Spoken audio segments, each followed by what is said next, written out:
not just fun to take a second look at works that have become very familiar to us. I'd like to see how they came to be created, what it was like for the people who first experienced them, perhaps get a glimpse of why they have lasted so long. We're doing that with this song, Battle Hymn of the Republic. The melody comes from folk tradition. West Virginia historian Boyd Stubler has traced it back to Europe in the 1600s, where it was used for many popular songs. He tells of a Professor Bode, who found a manuscript in a Swedish library dating back to that era, where the melody was used for a song told of the adventures of a drunken sailor in a place called Limping Lottie's Saloon. In America, people continued to make up verses. Among them was John Steffi, who gave us the words that we now know as John Brown's Body. Soldiers of the 12th Battalion, Massachusetts Infantry, made up some parody verses about a sergeant in the unit whose name was also John Brown.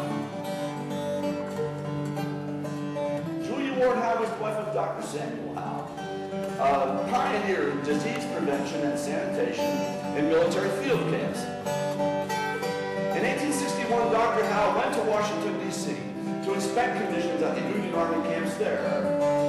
In his partner, Mrs. Howe, Governor and Mrs. Andrew of Massachusetts, and Dr. James Freeman Clark, a Unitarian minister and friend of the family. One day, while stopping below, the party encountered columns of Union troops returning from Bull Run. The soldiers were singing John Brown's Body as they marched along, and the party pulled their carriage to the side of the road and joined in the singing, much to the approval of the passing army.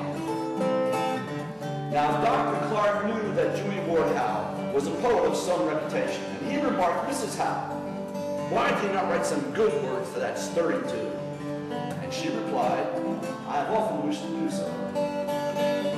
Julia Ward Howe had wanted to contribute to the war effort, but with young children at home to care for, there was little she could do. In her own words, "I could not follow the march of our armies. I could not leave my nursery to follow the march of our armies. Yet because of my sincere desire, a word was given to me to say, which did strengthen the hearts of those who fought in the field and those who languished in the prison."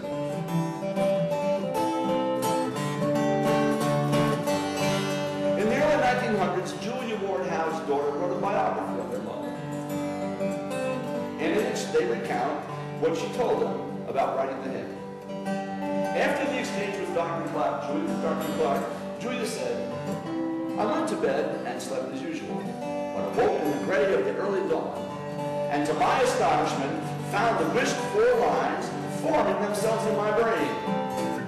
I lay perfectly still until the last verse had completed itself in my thoughts, then hastily rose, saying to myself, I must write this down immediately, lest I forget it.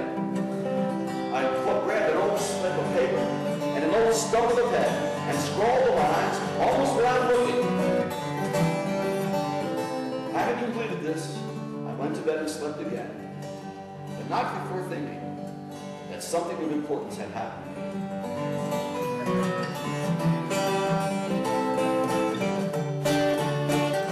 Among those captivated by the hymn was Chaplain McCabe, the famous fighting chaplain of the 122nd Ohio Volunteers. McCabe memorized the poem as soon as he read it and took it with him to the front. He was captured at Winchester, sent to Liddy Prison, and Reverend McCabe told of this incident which occurred there.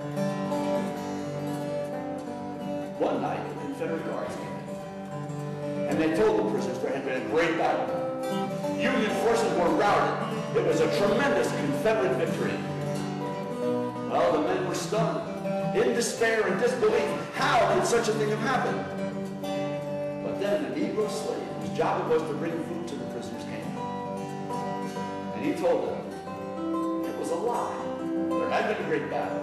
It was at Gettysburg. Union forces carried the day. Lee's army was smashed and defeated. While the men were shouting their joy, so the story is told, Chaplain McCabe lifted up his great voice, led them singing the ballad.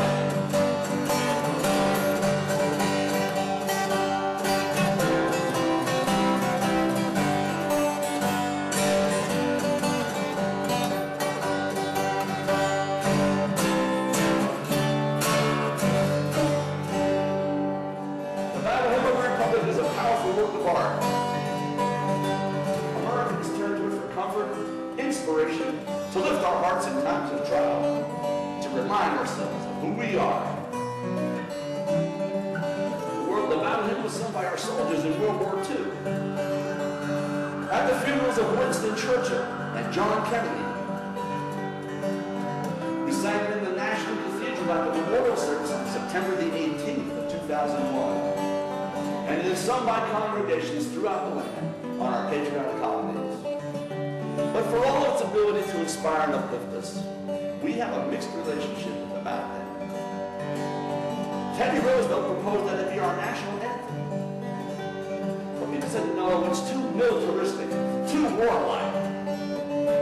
Well, of course, it's the battle of the Republic. And if you want to inspire people to struggle against great evil, you're not going to do it by having them say, let there be peace on earth, and let it begin with me.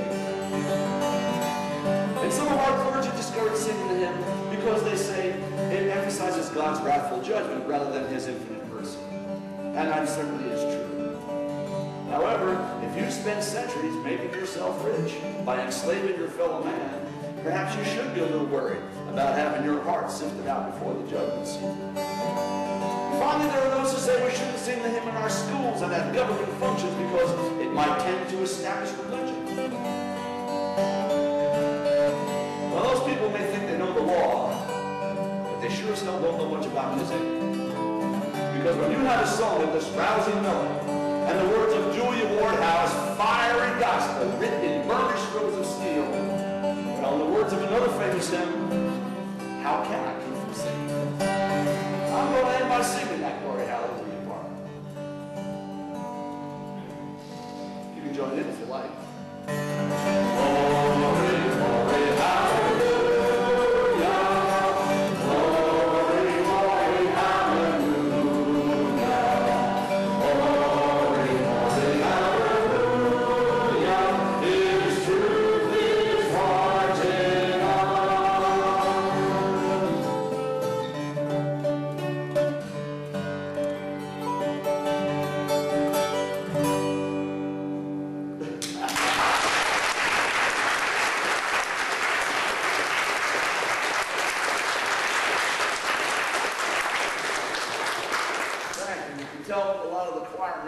Tonight when we're singing the Glory Hallelujah song.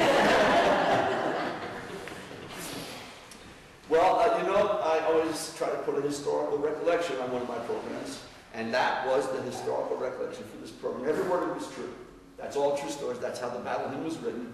And Chaplain McCabe and everybody, that's exactly what happened.